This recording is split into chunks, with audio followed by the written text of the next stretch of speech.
Benarkah kalam man arafa nafsahu faqad arafa rabbahu? Kita sudah katakan tadi, itu benar.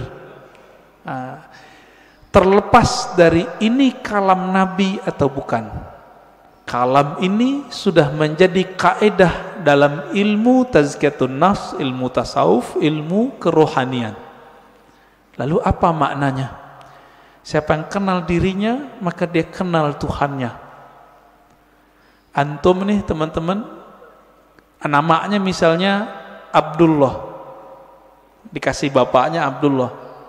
Mengenal diri itu mengenal tubuh si Abdullah atau kenal yang mana? Sekedar mengenal jasad?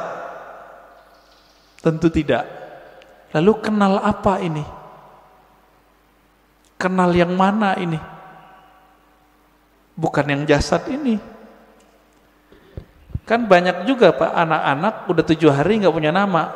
Bapaknya datang ke kita, Tat, kasih nama dong anak saya. Berarti nama jasad ini itu bisa dibuat, bisa dirubah Pak. Sebelum kita masuk ke tubuh ini, kita punya nama. Benar nggak punya nama? Kita lahir di dunia, yang ngasih nama siapa? Orang tua, guru. Sebelum kita masuk ke dunia ini, kita di alam ruh. Allah mengatakan, alastu birabbikum, bukankah aku Rabbmu? Allah memanggil kum, kamu. Berarti kita ada nama Pak. Cuma nama ini disimpan di dalam dada Rasulullah Sallallahu Alaihi Wasallam. Kita nggak tahu. Ditanyalah oleh orang Bani Israel, orang ahli kitab, ya Muhammad, apa itu ruh? Turunlah ayat yas'alunaka anir ruh. Mereka bertanya kepadamu mengenai ruh.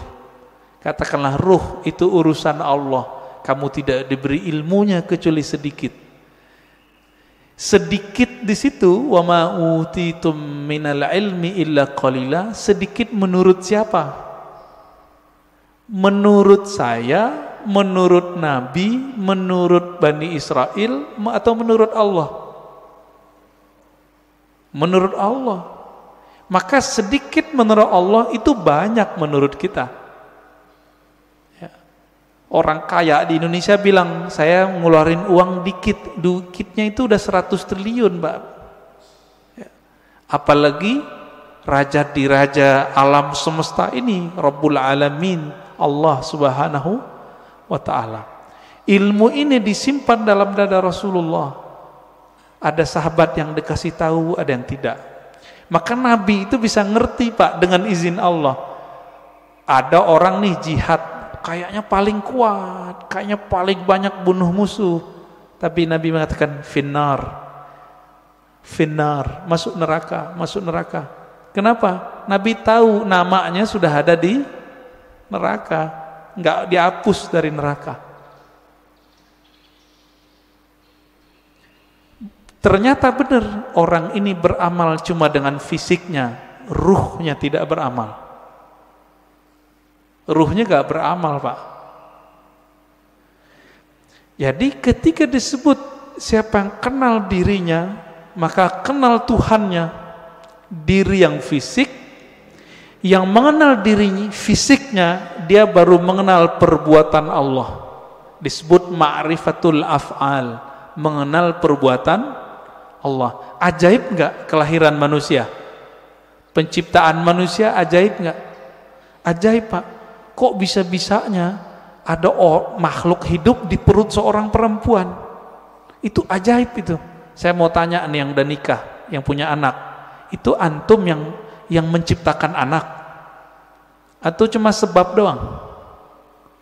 Ya, bikin doang ya.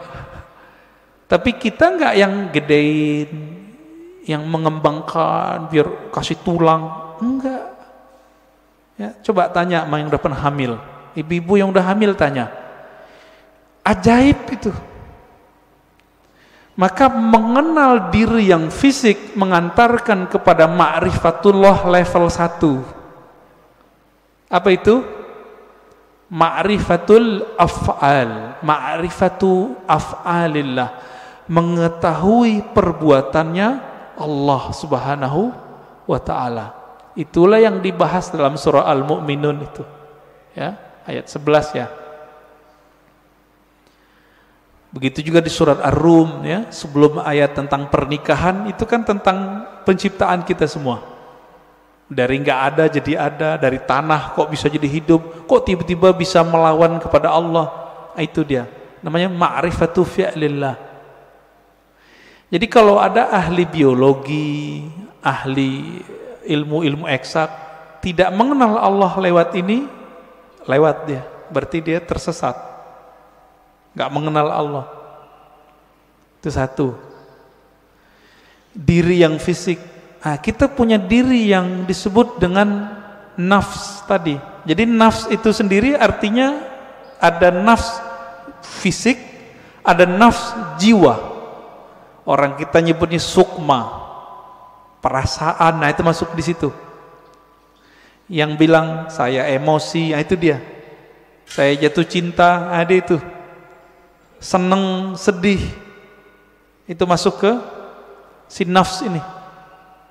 Yang nafsunya besar, yang nafsunya kecil, penakut, pemberani, itu si nafs.